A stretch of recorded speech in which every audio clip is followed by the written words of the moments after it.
السلام علیکم میرے پیارے پیارے ویورز، ویڈیو اچھی لگی تو لائک شیئر اینڈ سبسکرائب کر دیجیے گا۔ جو لوگ آپ سے حسد کرتے ہیں ان کو آپ کی خوبیوں کا سب سے زیادہ علم ہوتا ہے۔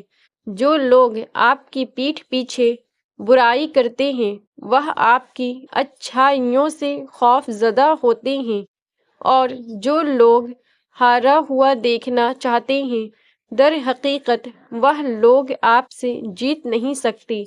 اس لیے زندگی میں ہر اس شخص سے خوش رہیں جو آپ سے ناخوش ہو۔ ایک آدمی کہنے لگا کہ بیٹیوں کی بہت مسئلے ہوتے ہیں، اچھا ہوا جو میری کوئی بیٹی نہیں ہے۔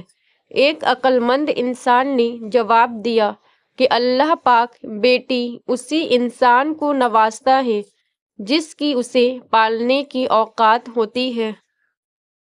مرد کو پرکھنا ہو تو اس کے آگے مسئلہ رکھو، عورت کو پرکھنا ہو تو اس کے اندر کمزور مستقبل کے اندیشے ڈالو، بھائی پرکھنا ہو تو وراثت کے معاملات چھیڑو، اس کی فیصلہ سازی دیکھو، بزنس پارٹنر پرکھنا ہو تو اس کے ساتھ اختلاف کر دو، اور اگر محبوب پرکھنا ہو تو اسے اپنی خامیاں اور کمیاں بتاؤ۔ تم ہرگز بھلائی کو نہ پہنچو گے جب تک راہ خدا میں اپنی پیاری چیز نہ خرچ کرو۔ اللہ تعالیٰ نے جبریل علیہ السلام سے پوچھا کہ اگر ہم تم کو زمین پر رکھتے تو تم کیا کرتے؟ عرض کیا، 3 کام کرتا، غریبوں کی مدد کرتا، مخلوق کے عیب چھپاتا اور پیاسوں کو پانی پلاتا۔ جو کسی بری بات کو سننے کے بعد اسے دہراتا ہے وہ اس بری بات کے کہنے والے کی طرح ہوتا ہے۔ زیادہ حسد کرنے والے کی حسرتیں زیادہ اور برائیاں دگنی ہوتی ہے۔ حضرت امام جعفر صادق علیہ السلام نے فرمایا، آپس میں میل جول رکھو، نیکی کرو، رحم کرو اور نیک بھائی بن کر رہو جیسا کہ خدا نے تمہیں حکم دیا ہے۔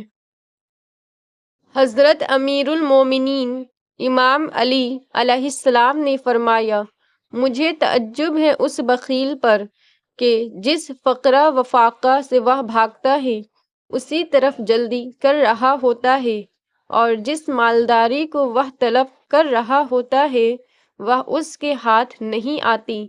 وہ دنیا میں تو فقرہ کی زندگی بسر کر رہا ہوتا ہے لیکن آخرت میں اس سے مالداروں والا حساب لیا جائے گا۔ بے مقصد کام کو ترک کر دو، فضول باتوں سے بچو اور اپنی زبان کی اس طرح حفاظت کرو جس طرح سونے چاندی کی حفاظت کرتے ہو۔ جب کوئی عالم اپنے علم کے مطابق عمل نہیں کرتا تو اس کی نصیحتیں دل سے ایسے ہی گزر جاتی ہے جیسے صاف پتھر کے اوپر سے بارش کا پانی۔ انسان کو کوئی چیز اتنا نہیں بدلتی جتنا اس کے دل پہ گزری ہوئی تکلیفیں اسے بدل دیتی ہے، اور تکلیفیں بھی وہ جو اس نے تنہا جھیلی ہوتی ہے۔ حضرت رسول خدا صلی اللہ علیہ وسلم نے فرمایا، جب بھی کسی قوم نے وعدہ خلافی کی تو خدا نے ان پر دشمن کو مسلط کر دیا۔ دنیا ایک دولت ہے اور اس کی بہترین دولت پرہیزگار عورت ہے۔ حضرت محمد صلی اللہ علیہ وسلم نے فرمایا، 4 موقع پر انسان کے لیے آسمان کے دروازے کھلتے ہیں۔ بارش ہوتے وقت جب بیٹا محبت سے باپ کے چہرے کی طرف دیکھتا ہے، جب خانہ کعبہ کا دروازہ کھلتا ہے، اور نکاح کے وقت۔ حضرت امام جعفر صادق علیہ السلام نے فرمایا، آگاہ ہو جاؤ، اپنا محاسبہ خود کر لو اس سے پہلے کہ تمہارا محاسبہ کیا جائے، کیونکہ بے شک قیامت میں 50 منزلیں ہیں، کہ ہر منزل پر 1000 دنیاوی سال کے برابر رکنا پڑے گا۔ حضرت رسول اللہ صلی اللہ علیہ وسلم نے اپنے اصحاب رحمت اللہ علیہ سے فرمایا، ایمان کی کون سی رسی زیادہ مضبوط ہے؟ انہوں نے کہا، رسول اللہ صلی اللہ علیہ وسلم ہی بہتر جانتے ہیں۔ بعض نے کہا نماز، بعض نے کہا زکوٰۃ، بعض نے کہا روزہ، بعض نے کہا حج اور عمرہ، بعض نے کہا جہاد۔ حضرت رسول صلی اللہ علیہ وسلم نے فرمایا، جو کچھ تم نے کہا یہ فضیلت ہے، لیکن یہ سب سے زیادہ مضبوط رسی نہیں۔ سب سے زیادہ مضبوط رسی جب فی اللہ و باج فی اللہ اور اولیاء خدا کو دوست رکھنا اور ان کے دشمنوں سے بغض رکھنا ہے۔ حضرت امام جعفر صادق علیہ السلام نے فرمایا، محبت معرفت کی شاخ ہے۔ حضرت رسول صلی اللہ علیہ وسلم نے فرمایا، اپنے بچوں کی تربیت میری خاندان کی اور قرآن کی محبت پر کرو۔ علم کے حصول میں جلدی کرو۔ اس خدا کی قسم کہ جس کے قبضہ قدرت میں میری جان ہے، اگر تم حلال اور حرام کے بارے میں کسی سچے اور صادق شخص سے ایک حدیث یاد کر لو تو یہ کام دنیا اور اس میں پائے جانے والے سونے اور چاندی سے بہتر ہے۔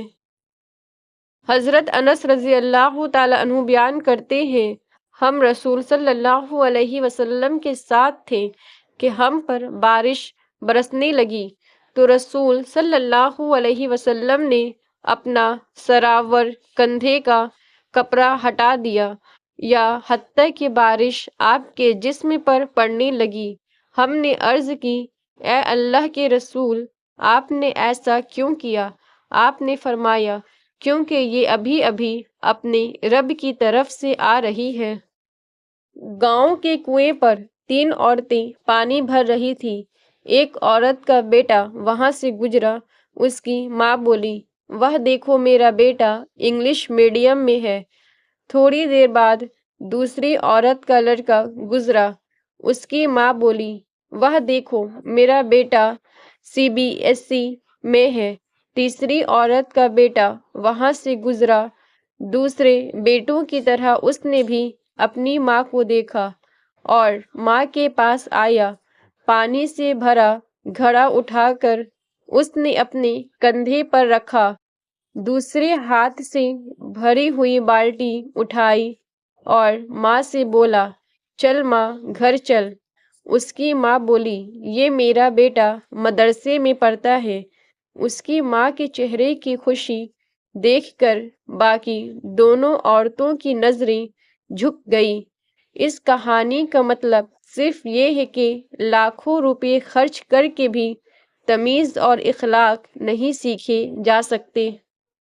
ہاتھوں نے تمہیں نوالے بنا کر کھلائے ہوں، ان کا قرض تم اپنے ہاتھوں پر چھالے ڈال کر بھی نہیں ادا کر سکتے۔ ان کو اف تک نہ کہنا اور نہ انہیں جھڑکنا اور ان سے بات ادب کے ساتھ کرنا۔ بیٹا اپنے بوڑھے باپ کو یتیم خانے چھوڑ کر واپس جا رہا تھا کہ اس کی بیوی نے فون کیا اور کہا، اپنے باپ کو یہ بھی کہہ دو کہ تہواروں پر بھی گھر آنے کی کوئی ضرورت نہیں، اب وہیں رہیں اور ہمیں سکون سے جینے دیں۔ بیٹا واپس مڑا اور یتیم خانے گیا تو دیکھا کہ اس کا باپ یتیم خانے کے سربراہ کے ساتھ خوش گپوں میں مصروف ہے اور وہ یوں بیٹھے تھے جیسے برسوں سے ایک دوسرے کو جانتے ہوں۔ بیٹے نے پوچھا، سر آپ میرے والد کو کس طرح اور کب سے جانتے ہیں؟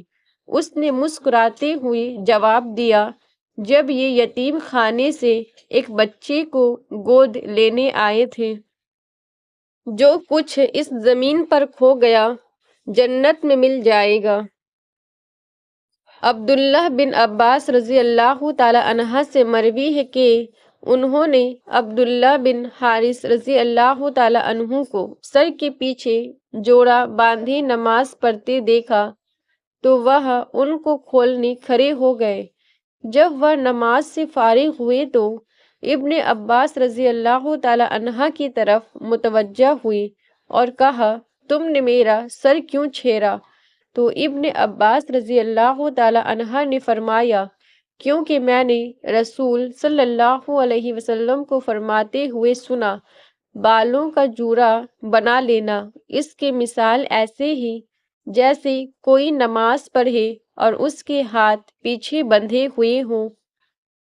ایک نوجوان نے اپنی دادا جان سے پوچھا، دادا جان، آپ لوگ پہلے کیسے رہتے تھے؟ نہ لائٹ، نہ جہاز، نہ انٹرنیٹ، نہ کمپیوٹر، نہ فلم، نہ ٹی وی، نہ اے سی، نہ گاڑی، نہ فون۔ دادا جان نے جواب دیا، جیسے تم لوگ ابھی رہ رہے ہو، نہ قرآن، نہ دین، نہ اسلام، نہ نماز، نہ روزہ، نہ شفقت، نہ احترام، نہ ادب، نہ اخلاق، نہ شرم، نہ حیا۔ بس فرق صرف اتنا ہے کہ ہم دنیا سے بے خبر تھے اور آپ دین سے بے خبر ہیں۔ کھانے کو دوائی کی طرح کھاؤ، ورنہ ایک وقت آئے گا کہ دوائی کو کھانے کی طرح کھانا پڑے گا۔ خدا کرے اس رمضان جو میرے لیے ناممکن ہے وہ بھی ممکن ہو جائے۔ اس رمضان میرے لیے کن کا معاوضہ ہو جائے۔ اس رمضان میرے تمام زخموں کو بھر دیا جائے، میری خطاؤں کو بخش دیا جائے۔ اس رمضان جو حاصل ہے وہ حاصل ہو جائے۔ اس رمضان میں جو مانگوں وہی مجھے دے دیا جائے۔ اس رمضان مجھے میری صبر کا بہترین پھل مل جائے اور جنت مجھ سمیت آپ سب کے لیے واجب ہو جائے۔ اللہ پاک ہماری تمام نیک خواہشات پوری فرمائے، آمین ثم آمین یا رب العالمین۔ جب تم مشکلات سے نکل کر آسانیوں میں آ جاؤ تو اس رب کو سجدہ ضرور کرنا جس نے تمہیں گر کے اٹھنا اور کچھ نہ ہونے سے کچھ ہونا سکھایا اور کچھ بنایا بھی۔ کچھ دکھ، کچھ درد اور کچھ اداسیاں بہت ذاتی ہوتی ہیں جنہیں ہم چاہ کر بھی کسی پر عطا نہیں کر پاتے۔ اگر عورت مرد کو اپنی آنکھوں سے محنت مزدوری کرتا دیکھ لے تو میرا یقین ہے کہ عورت کے مرد ذات سے سارے گلے شکوے دور ہو جائیں گے۔ اگر تم نے نماز چھوڑی تو سمجھ لو کہ راحت اور برکت بھی تمہیں چھوڑ گئی۔ فرمان مصطفیٰ صلی اللہ علیہ وسلم، جب کوئی عورت اپنے شوہر سے کہے کہ میں نے کبھی تم سے کوئی بھلائی نہیں دیکھی تو اس کا عمل برباد ہو گیا۔ عورت جب بلا وجہ اپنا سر ننگا کرتی ہے تو اس سے فرشتہ دور چلا جاتا ہے۔ کثرت نہیں برکت مانگیے، اے ہمارے رب ہمیں دنیا میں بھی بھلائی عطا فرما اور آخرت میں بھی بھلائی عطا فرما اور ہمیں آگ کے عذاب سے بچا۔ کثرت ضروریات پوری ہونے کا انسانی اندازہ ہے، جبکہ برکت اللہ کی طرف سے گارنٹی ہے کہ اس کے ہوتے ہوئے ضروریات یقیناً پوری ہوگی۔ کثرت کی خواہش بے چینی اور بے سکونی لاتی ہے، جبکہ برکت کی خواہش صبر و قناعت۔ کثرت کا طلبگار ناشکرا بنتا ہے، جبکہ برکت کا طلبگار شکر گزار۔ کثرت والے روز محشر حساب کتاب میں پھنسیں گے، جبکہ برکت والے حساب کتاب کی سختی سے محفوظ رہیں گے۔ سب سے بڑا وظیفہ غیبت کرنا چھوڑ دیں، دوسروں کی برائیاں پکڑنا چھوڑ دیں، دوسروں کا تذکرہ کرنا چھوڑ دیں، پھر تھوڑا سا عمل بھی بہت نفع دے گا۔ اچھی اور بری عورت۔ بری عورت اپنے شوہر کے لیے ایسی ہے جیسے بوڑھے شخص پر بھاری وزن، جبکہ اچھی عورت سونے سے آراستہ تاج کی طرح ہے کہ جب بھی شوہر اسے دیکھتا ہے تو اس کی آنکھیں ٹھنڈی ہوتی ہیں۔